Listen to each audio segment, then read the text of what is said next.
दशक 6वा समास 8वा दृश्य निरसन निरूपण. श्री गुरुभ्यो नमः. जग खोटे आहे तर का दिसते, असा श्रोत्याने प्रश्न विचारला होता. त्याचे उत्तर सांगत आहोत. एकाग्रतेने ऐका. जे दिसते ते खरे मानणे ही ज्ञानी पुरुषांची दृष्टी नव्हे. जड बुद्धीचे अज्ञानी प्राणी दिसते ते खरे असे मानू देत. मग जग दिसते या एकाच कारणासाठी जगन्मिथ्यत्व असे प्रतिपादन करणारे कोट्यावधी ग्रंथ खोटे मानावे काय? साधू सत्पुरुष यांचा बोध खोटा मानावा काय? मला दिसते तेच खरे, येथे दुसरे काहीही चालणार नाही असा अट्टहासाला पेटून उठू नये. मृगजळ पाहून त्याकडे व्यर्थ धाव घेते, पण तेथे पाणी नसून पाण्याचा भास मात्र असतो. ही गोष्ट न जाणणाऱ्या पशुला काय म्हणावे? रात्री स्वप्न पडले, त्यात अगणित धन सापडते. त्या धनाने त्याने अनेक लोकांबरोबर व्यवहार केला. ते सर्व खरे असे मानता येईल काय? कुशल चित्रकाराने भिंतीवर अनेक चित्र रेखाटली, ती पाहून मन मोहून जाते. पण तेथे काय असते? नुसती मातीच. अथवा स्त्री, हत्ती, घोडे इत्यादींना रात्री पाहिले तर त्या मनाला अत्यंत आकर्षक वाटतात, पण दिवसा पाहिले तर नुसतेच कातडे दिसून कंटाळवाणे वाटते. लाकडी अथवा दगडी अत्यंत देखण्या बाहुल्या केल्या असतात, त्या अत्यंत सुंदर दिसतात, पण तेथे लाकूड आणि दगडाशिवाय दुसरे काहीच नसते. मंदिराच्या पुढील गोपुरावर अनेक बाहुल्या असून त्या अनेक प्रकारे हावभाव करीत आपल्याकडे पाहत आहेत असे वाटते. ते देखणे रूप पाहून मन चकित होते, पण तिथे चुना वगैरे शिवाय काहीच नसते.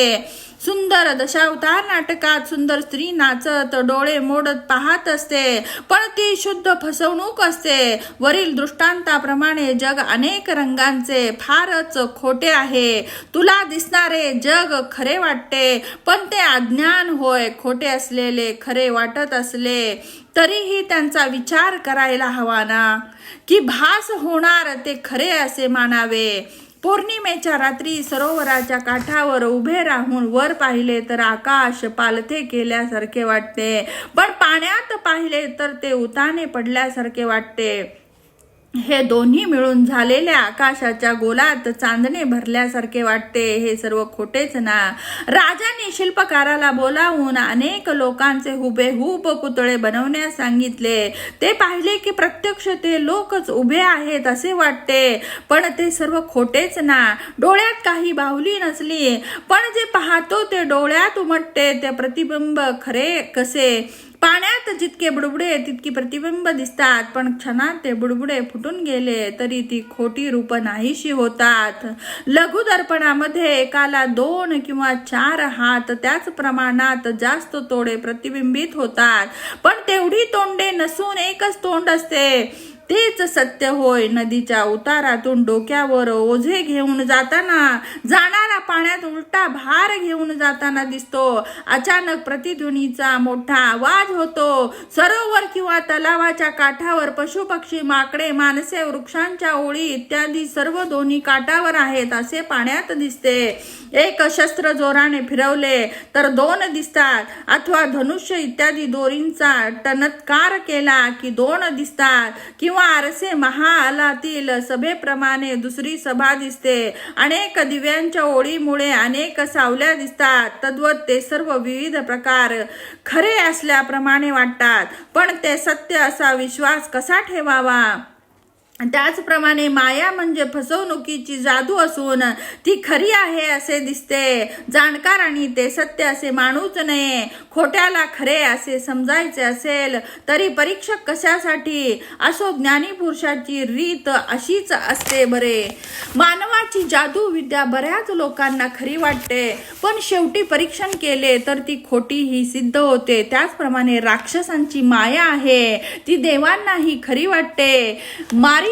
च्या मायेमुळेच पंचवटीतील श्रीराम कांचन मृगामागे लागले ना. राक्षस आपला आधीचा देह बदलू शकतात, एकाचे अनेक होऊ शकतात. एवढेच नव्हे तर एक एक रक्ताचा थेंब एकेका राक्षसाला जन्म देतो. अनेक प्रकाराच्या पदार्थ आणि फळांची रूपे घेऊन द्वारकेत प्रवेश केलेल्या कित्येक कपटी राक्षसांना श्रीकृष्णाने ठार मारलेच ना.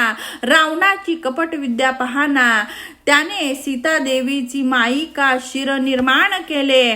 त्याचप्रमाणे मारुती अमृत संजीवनी आणायला गेले होते तेव्हा राक्षस काल नेहमी रुची होऊन आश्रम निर्माण करून राहिला.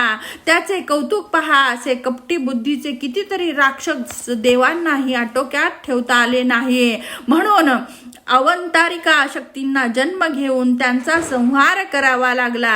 सारांश: राक्षसांची माया देवांनाही न समजणारी अद्भुत कपटविद्या आहे. असो, मानवाची जादू ही राक्षसांची विचित्र रचना सामर्थ्य याप्रमाणेच परमेश्वराची बहुविधी विचित्र माया आहे.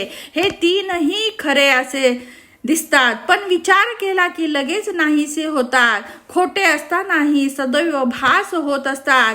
मायेला सत्य म्हणावे तर ती नाश पावते, मिथ्या म्हणावे तर ती दिसते.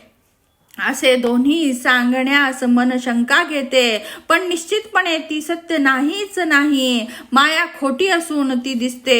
हे सर्व स्वप्न आहे असे जाण बाबा. आम्ही कितीही बोध केला तरीही तुला भासच सत्य वाटत असेल तर येथेच तुझे चुकते रे बाबा. आता तुला जग खरे का वाटते तर जगाचा भास अविद्येची कार्य असून तुझा देहही अविद्येचाच असल्याने हा विचार घडला आहे. डोळे दृश्य पाहते आणि मन भास अवलंबिते, पण हे सर्व अविद्या रूप लिंग देहच आहे. असे अविद्येने अविद्येला पाहिल्यामुळे ते खरे असा विश्वास निर्माण झाला आहे. तुझे शरीर संपूर्ण अविद्याच आहे. पहा, अविद्यात्मक हे शरीर आपण असे म्हणणेच देहबुद्धीचे लक्षण आहे. देहबुद्धीमुळे जग सत्य झाले आहे. येथे देहाला सत्य मानल्यामुळे तेथे जग सत्य असा निर्णय करतो. या दोन सत्तत्व बुद्धीमुळे महासंशयाचा शिरकाव होतो. देहबुद्धी दृढ करून अहंकाराने ब्रह्माला पाहायला गेलो तर दृश्य जग परब्रह्माची वाट अडविते. तेव्हा त्याला दृश्य सत्य वाटून तो निश्चयच बिंबतो. अहो, अकस्मात किती चुकले पहाना. आता या गोष्टी राहू देत. अहंकाराने ब्रह्म मिळणार नाही. देहबुद्धी दृश्याचाच भास करविते. वस्तुस्थिती अशी असताना हाडाच्या देहाने मासाच्या डोळ्याने ब्रह्माची किमया पाहावी असे म्हणणारा ज्ञानी नसून तो केवळ मूर्ख आहे.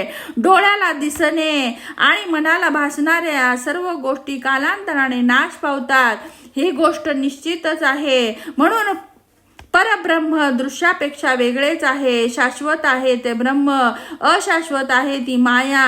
हा सिद्धांत सर्व शास्त्रात सांगितला आहे. पुढील समासात आपले आपणच विसरलेल्या देहबुद्धीचे लक्षण सांगणार आहोत.